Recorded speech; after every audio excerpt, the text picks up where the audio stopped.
I mean, I thought the whole concept of this was pretty crazy and mad to start with. But if you know Peter Addison from Boost Mobile, then that his normal day involves crazy ideas. So, and there was an announcement a little while ago that Russell Ingall was going to do a wild card at Bathurst this year, and he doesn't like to be outdone by other people doing great ideas. So he came up with this one for Richie Stanaway and myself to also enter a wild card, and yeah, I'm still trying to come to terms with the reality of it, to be honest. Tell us about what you've been doing behind the wheel. Recent times you've been rallying, all sorts of bits and pieces. What's your track practice been like? Are you race fit, mate? Physically and mentally, to drive a supercar, it's a big task, and I'm back in the gym. I've started that process and a few other bits and pieces as well. So, am I going to be ready in time for October? Well, it'll be a sort of readiness, not the normal kind of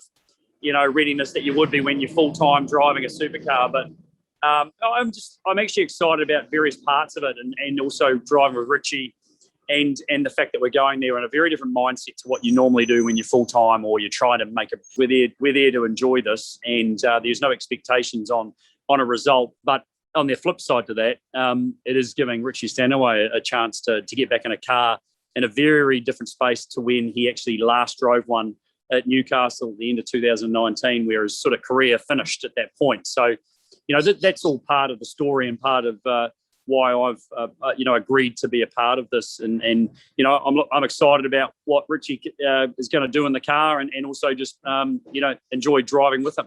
And how much track time will you actually get, seat time will you get in that car? And will it be any in race mode or in a practice mode in earlier race? How does that work? Yeah, I doubt there's not going to be any sort of prepping as far as racing goes, but we're focused and hopefully looking at getting a minimum of 2 and hopefully 3 test days that we're allocated as part of being a wildcard entry. I've not been thinking or planning or had any desire to go down this pathway again. I was satisfied at the end when I made the decision to step away in 2014, and very fortunate to then move into the TV presenting role with supercars, and I've enjoyed that. So this is a bit of a real big wake up call, and still a bit of a shock to the system. But yeah, you do know your way around Bathurst, but the skill set has moved on. It's changed. The cars have changed. What the best guys in the field do these days to keep an edge, or to keep finding an edge, the likes of Shane Van Gisbergen and these young guys like Brody Kostecki and the Brock Feeneys and all the guys that are doing amazing work, Anton De Pasquale's of the world. What they're doing these days to find the edge is enormous. Their focus and dedication to the sport and looking for all sorts of different ways to improve. Is enormous, and my brain and thinking around that sort of thing is just, I've not been connected with it for so long.